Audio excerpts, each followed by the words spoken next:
Thank you for joining me today. I have this little project to do for a friend. It's for her daughter's bedroom. So let's get on with it.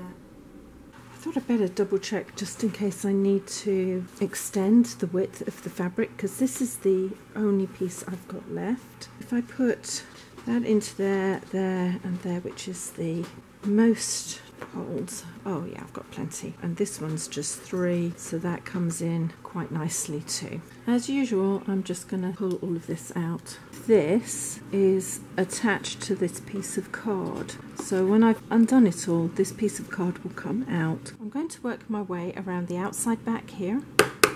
As I clean up this, I'll be able to pop my tools in here and hopefully pull these ones out without doing any damage, because I need all of this cleared out nicely. This end has a mark for the center, and I actually marked the top as well. A bit awkward to get to, and I have a chunk cut out here as well. I measured 10.5 inches from the outside edge here to this, because it's 10.5 inches at the widest point to the center at the top, and I figured that would be the easiest way of doing it. If I line that up, I think if I get that centered, this will actually come into place, so I don't need to worry about that. I have the pile of the fabric going down, work out my 10.5 inches at the top so it's nice and pulled into place. I put that in first, and then I pulled all of this fabric down as hard as I could away from here. Then I pulled the bottom into place all the way across so it's nice and even. Pull this pop into place all the way along here. My finger is going along this ridge here so I can find where the top is, because I don't want it to go too far down, otherwise these staples will show on the other side. It looks like I can actually take these out and bring them up slightly, and then put these ones in here. Again, I'm going to start round about the centre, which is here, pull it up, a little bit tautness, not too much, because you don't want to be altering the shape of the back of the chair. You want it to go in slightly rounded. Fingers at the top, my way down to the bottom, to there, then the same to the top. If I've got my fingers there, I know that I'm not going to be putting the staples too close to the edge of the rail there. And again, I'm going to have to alter the back here. That's fine. I'd much rather do that than to have it bulky at the back.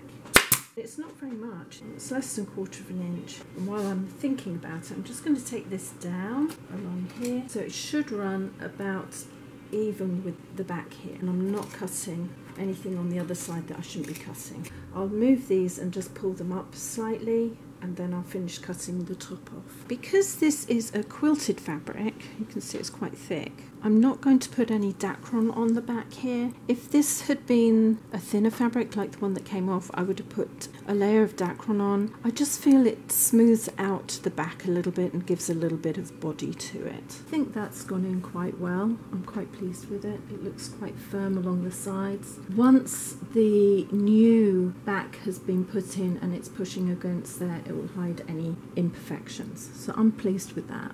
It looks even as well. I've cut that back slightly because it was tearing and it was pulling out. Now on the back, squeeze those up, and then I'm going to pull each one through to the front like that. I don't know where to get these, and I am going to recover these as best I can. I think it will work. I've also decided to keep the foam. It isn't quite pilling. It is quite old. It will certainly need to be replaced next time round. If you've got a project like this and you don't feel that you're up to putting the buttons back in, my suggestion would be put new batting over the top or wadding and then put the back in. Having undone the original piping from the duvet cover, I'm going to use that to make the buttons up. I'm going to have to be very careful and go up the centre so that the fabric is the same colour that's going on here. If I do that, you can see there's a bit of shading, but if I put a small piece of bump over the top and do that, you'll see that the white is a little bit more crisp than the one that's going over the previously coloured top.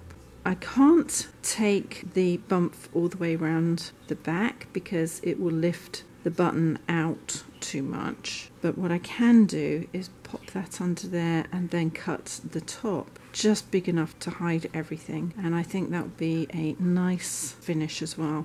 Remember, if it's too big you can always cut the fabric down. I use that as a general gauge for cutting this. Pop that on there so I know that I've straddled the original sew line, and I'll cut round. If you can reuse something, then do. Saves it going in the landfill. So that's the piece I want. Put that over there, like that. Pull that over there and see how far that goes. It looks like if I centre it properly, that will all fit round. First thing I'm going to do is put a row of stitches about just over 1/8 of an inch in from the outside edge. They don't have to be really pretty, they've just got to be functional. I'll do that and pull that through to there, and then I'll carry on going around. Finish on the underside because that's where I started, and then I'm going to go back through to the top side here. Here's my piece with the top. Pop that into the center of here and then pull the threads up and around so it's nice and tight. Now it's not going to be that tight because it tightens up the more times you go around, so I'm going to start there, go into that corner, pull the threads, go across a few ridges into that corner, and again until I've gone around about 3 times. Each time I go round, I pull my threads as tight as I can because that's what gives the outside its firmness around the button. Just go around until 1, you can't pull it up any tighter, and 2, you won't need to cast off because the thread will be so long in there. And then I'll just take it all the way across there and cut it. Make sure the thread isn't long enough to go around to the front, that's all.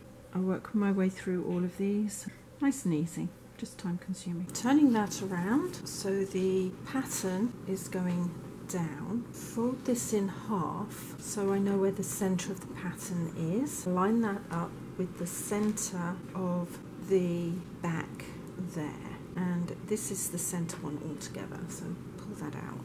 I'm going to just cut across here so that I don't have to worry about this pulling over the edge. So I've folded it back over. I'm going to make a little cut there. Here is one of the buttons. I'm going to push that through that hole like that and all the way through the back here like that. Slightly open it but not very much because I don't want it to be too open. I'm going to rest that on there and then I can reach underneath. I folded the top here and that is more or less where the center is there, so I'm going to put a pin there so that I know that that has to go more or less in the center of that. And I'm also going to do the same here and a pin there. That is so that I can at least try to keep the center of the pattern going up and down. What I've ended up doing is really lifting up the fabric and forcing those pleats in. Remember, all pleats go down so they don't catch the dust, and I'm having trouble because this is a quilted fabric and the top layer has open pieces that are causing me a little bit of problem, and of course the way the velvet is put in, I think that that is enough for that one button to come right down and be forced into place. So I've pushed that in. It's right down at the base there. It can't go any further. I'm going to come down here. Now I'm going to re-put that into position for here. I'm not going to put it in just yet. And I'm going to work out where either one of these goes. Once that's in, it will start pulling in. The other thing is it's on card, which is not very supportive. There's that one, and let's see where this one goes. That one is still quite steady for that. Okay, so I am going to start with this one, folding that one into place. I think that's where I want it. And I'm going to put a little cut so that the button will go through. Hold those two pieces together, push those through there like that, and then still holding it together, I'm going to aim for the hole on the back, which is here. So push that through there like that, and my naughty little kitten is down there.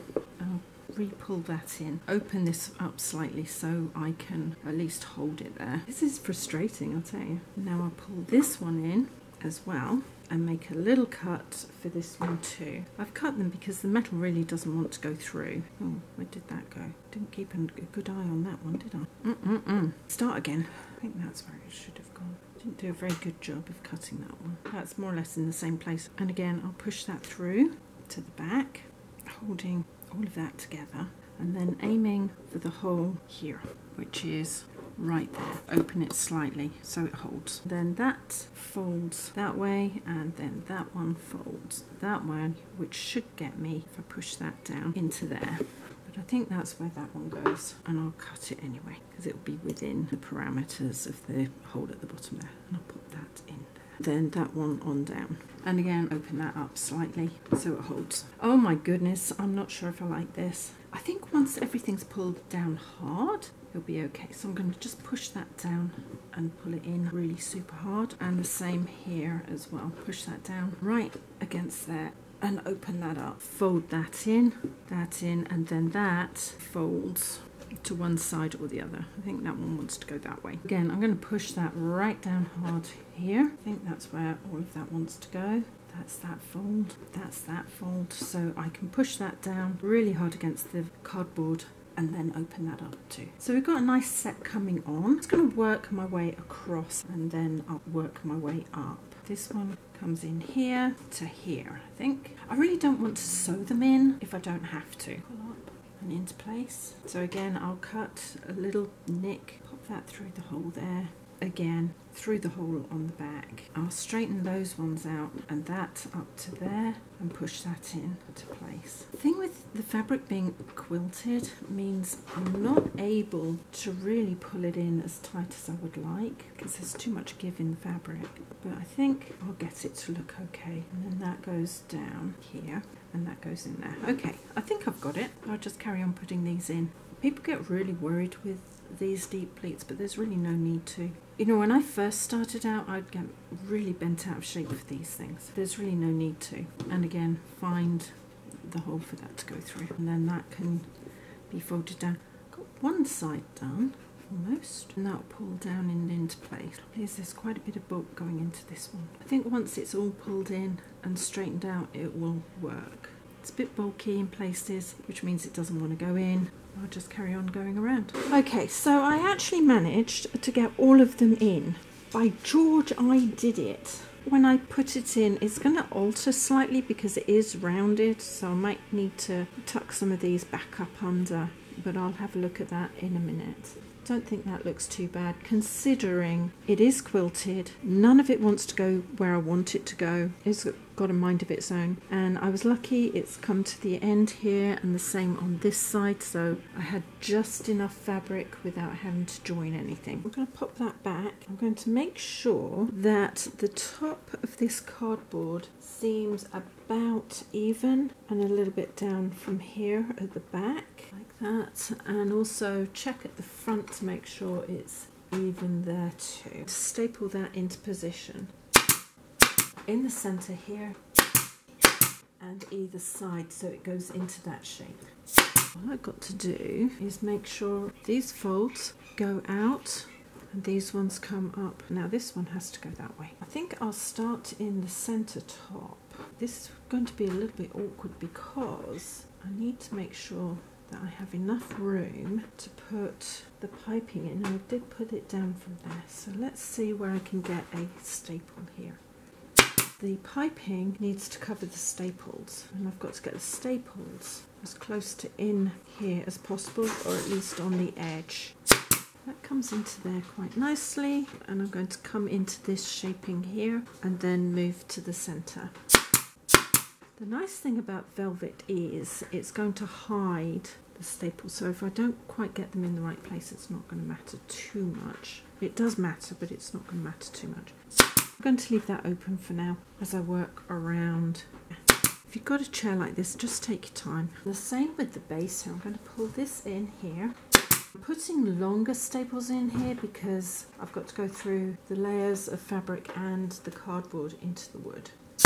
This one doesn't really want to fold the way I want it to. Because it's thick fabric, I've got to kind of let it do its thing. Pull that in here. And the same on this side, kind of pull it down and into place. It's a little bit bulky there, but that is the centre pleat. Pull that down and into position on that side. I'm just going to cut back this so that it's above the wood, because the seat needs to sit down on here. So I just need to tidy that up, and I hope that the fabric here doesn't push the seat out too far. I think it'll be okay. When you've got thin fabric, you don't have to worry about this kind of thing. Got a naughty girl helping me. I'm going to make piping up. Because I'm only going to be doing single piping, I'm just going to cut it 1.5 inches wide. I'm doing it on a diagonal. I should imagine it's about 2.5 lengths to go around the back of the chair, depending on how much I've got here. I am going to put the piping together. I've got everything lined up so that the pile is all going down, because that's the way I like to put the piping together when there's a pile. Now, starting at the top with the pile going down, I'm going to sew this into position. Longest stitch, don't need tiny stitches on here. So I'm going to keep the raw edges together and sew all the way down. Now I have in here thin piping because this is quite thick fabric with all the quilting, so I don't want it to be too bulky. Where the piping is jointed together, I'm going to cut those to separate them, and I'm going to cut back to within 1/4 inch because I really don't want too much bulk there. Open this up, make it as flat as possible, fold that over and work my way on down to the end of this length of piping cord. Once I've pulled it into position, I'm going to cut round a little bit over from the staples, but not too far over, like that. Getting around this area is a little bit of a pain because it's so thick. I didn't want to risk cutting it and then folding it and then finding out I've cut it wrong, so I had to do it this way. I'm trying not to damage the wood or the paint as I go. And then, having cut it back, I'm just going to pop that into the groove there so it's nice and neat all the way around. I made my piping up, I've cut it back, and I am going to glue that with luck. When I say with luck, I'm going to push most of that into the gap that's there, but there's going to be some areas where it's not going to fit because I've got extra wide here, extra wide here. I'll just have to see how it goes. But that should go there and on round. So I'm going to take my time and make sure that it's where I want it to go. I will put a couple of staples at the bottom here to hold it as I work my way up, and then when I finish I'll put at least 1, maybe 2 staples at the bottom there. I really don't like hot glue. I burn myself constantly. This is our little munchkin that's joined our little team. She's a bit naughty. She hasn't learnt to stay off things yet, so I'll move her completely away. Thank you for joining me on this project. I have a feeling that my friend will be absolutely delighted with how this chair has turned out. If you want to see more from me, please subscribe, hit the bell button, and a few thumbs up would be absolutely brilliant. And in the meantime, take care, see you later. Ciao!